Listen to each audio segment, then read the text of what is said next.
اتنی بڑی خوشی اس کو کیسے ملی، یہ نعمت اس بندے کو کیسے ملی جو جنت کے قالینوں پر لوٹنی کھا رہا ہے، کلا بازیاں کھا رہا ہے؟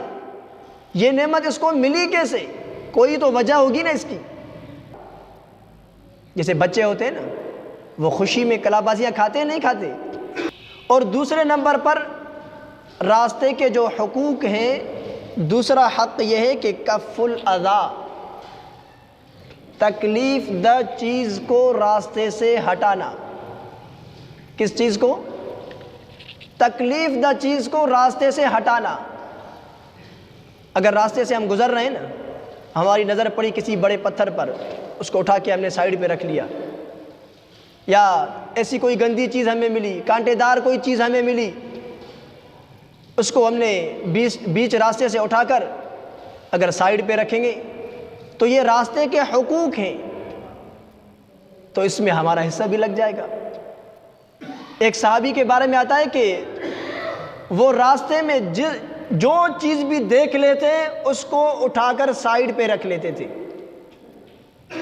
پتھر پر، ایسا کوئی پتھر جو کسی مسلمان بھائی کو اس سے نقصان پہنچنا ممکن ہو، یا کانٹے دار کوئی چیز اس کو نظر آئی، یا ایسی کوئی گندی چیز اس کو نظر آئی، تو اس چیز کو اٹھا کر وہ سائیڈ پہ رکھ دیتے تھے، پھینک دیتے تھے۔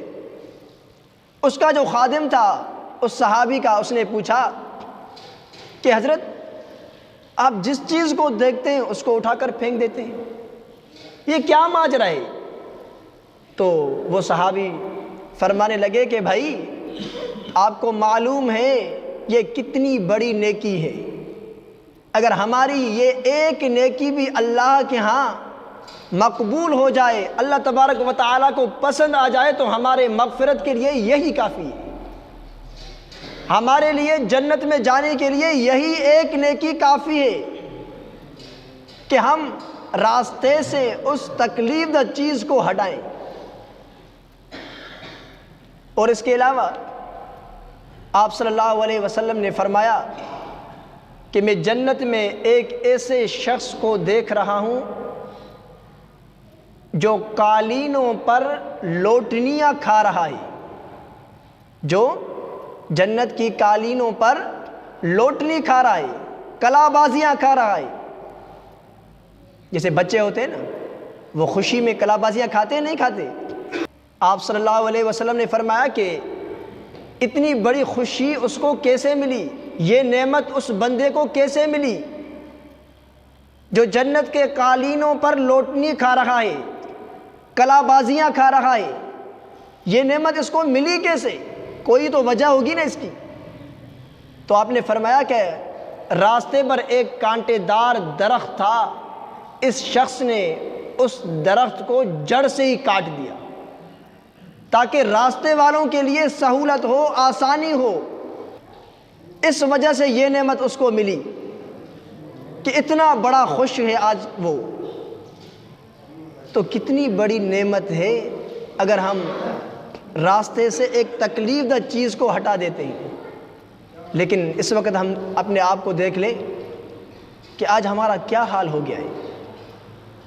ہمیں یقین جانیے کہ زندگی گزارنے کا سلیقہ ہی نہیں آتا، ہماری یہی کوشش ہوتی ہے کہ ہر جگہ کسی نہ کسی کو تکلیف دیں، ہر جگہ پہ۔ بازار میں دیکھ لیں کیا حالات ہیں، دکانیں ہیں، دکان کے سامنے تھوڑی سی جگہ فٹ پاتھ جو خالی ہوتی ہے، حالانکہ وہ دکان کی جگہ نہیں ہوتی، لیکن وہ اس پر قبضہ کر لیتے ہیں، اس کو اپنی ملکیت سمجھ لیتے ہیں، وہیں بھی سامان رکھیں گے وہ، حالانکہ وہ جگہ ہوتی ہے کسٹمروں کے لیے کہ بھائی وہ آئیں اپنی خریداری کریں تاکہ ان کو تکلیف نہ پہنچے۔